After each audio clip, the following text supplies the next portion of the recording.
திருவல்லிக்கேணி பெண் பிள்ளை ரகசியம் 59ஆம் ரகசியம். பரதனுக்குச் சொன்னேனோ குகப் பெருமாள் போலே. தந்தை சொற்படி வனவாசம் செய்யச் சென்ற ஸ்ரீ ராமபிரானை அழைத்து வந்து ராஜ்யமேற்கச் செய்து தன்மேல் வந்த அபவாதத்தை நீக்கிக் கொள்ள வேண்டி பரதன் தாய்மார்கள் மந்திரி புரோகிதர்கள் யாவருடனும் பெருஞ்சேனையுடனும் வனம் சென்றபோது ஸ்ரீ ராமபிரானிடம் மிக்க அன்பு பூண்ட குகன் முதலில் பரதன் நல்லெண்ணம் உடையவன் என்று நம்பவில்லை. பின்னர் சுமந்திரர் சொல்ல கேட்டு லக்ஷ்மண சுவாமி போலவே ராமனிடம் அன்பு பூண்டவர் பரதாழ்வார் என அறிந்து அவரிடம் லக்ஷ்மண சுவாமியின் நற்பண்புகளை எல்லாம் கூறலானான். பிறகு காட்டிலேயே திரிபவனான குகன் அறிய அளவல்லாத பெருமையுடைய பரதாழ்வார்க்கு அளவிட்டறியவில்லா பெருமை படைத்த லக்ஷ்மண சுவாமியுடைய நற்பண்புகளை எடுத்து கூறினான். அருளிச் செயல் வியாக்கியானங்களில் இந்த ஸ்லோகத்தை மேற்கோள் காட்டி ஆச்சாரியர்கள் விளக்கியுள்ளதை ஒட்டி இதன் பொருளை காண்போம்.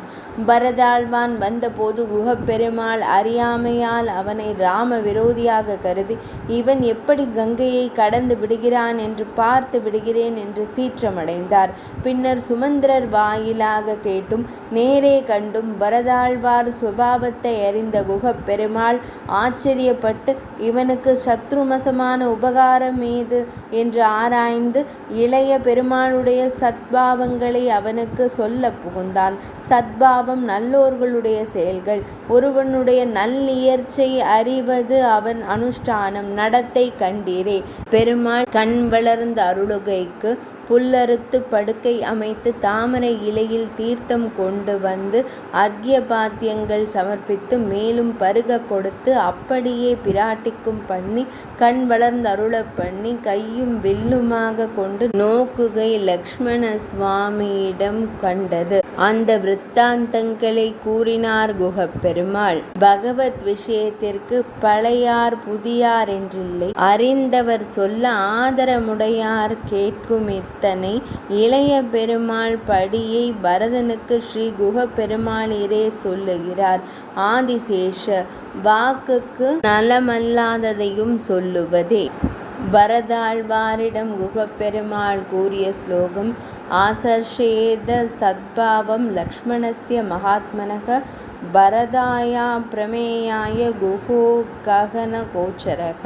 இந்த ஸ்லோகத்தின் பொருள் ஸ்ரீ பரதாழ்வான் ஸ்வபாவம் அறிந்த பின்பு சத்பாவம் பால்யான் பிராப்ருத்தி சுக்னித்தக சிறு பிராயமே தொடங்கி மிகவும் நெருங்கியவர் என்றும் பரவானஸ்மி உனக்கு நான் ஏவலாள் என்றும் அவன் இயல்போடு ஒட்டி சத்பாவத்தை கூறினான்.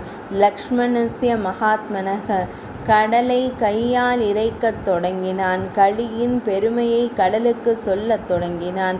பரதாய அப்பிரமேயாய இலக்குவன் நான் பணி செய்ய கடவேன் என்றவன் ராஜ்யத்தில் இரீர் என்றால் கேளாமே மாட்டேன் உம்மோடு வந்தே தீருவேன் என்கை. ஆட்பட்டடிமை செய்பவன் லக்ஷ்மணனாமோ அண்ணன் சொற்படி அவனை பிரிந்து 14 ஆண்டு அவனுக்காக அவன் சொற்படி ராஜ்யமாண்ட பரதனுக்கு குகக நெடுநாள் பழகிய பரதாழ்வாருக்கு ஒரு நாள் கலந்த குகன் சொல்லும் படியாவதே. இன்னின்னார்க்கு சொல்வது என்று வரம்பில்லாமல் இவனும் சொல்வதே. ககன கோச்சரக காட்டில் மரத்திலும் மட்டையிலும் பழகி போந்த இவர் இளைய பெருமாள் படிகளை பேசி போந்தபடி கண்டீரே என்று ரிஷி கொண்டாடுகிறார். ஒரு நாள் முகத்திலே விழித்தவன் படியன்றோ இது. பெருமாளை கண்டு பழகி பிரிந்து வருந்தி இருந்தவன் பரதனை கண்டதும் பேச கற்றான் எனவுமாம். இப்படி தனக்கு நிலமல்லாத விஷயமான இளைய பெருமாள் படிகளை அவரிலும் உயர்ந்த பரதாழ்வாருக்கு எடுத்து சொல்லும் அளவுக்கு காடுவாழ் சாதியான குகன் முற்பட்டார் போலே அடியேன் பேச வல்லேனோ என்று வியக்கிறார் அம்மையார். 59ஆம் ரகசியம் நிறைவடைந்தது.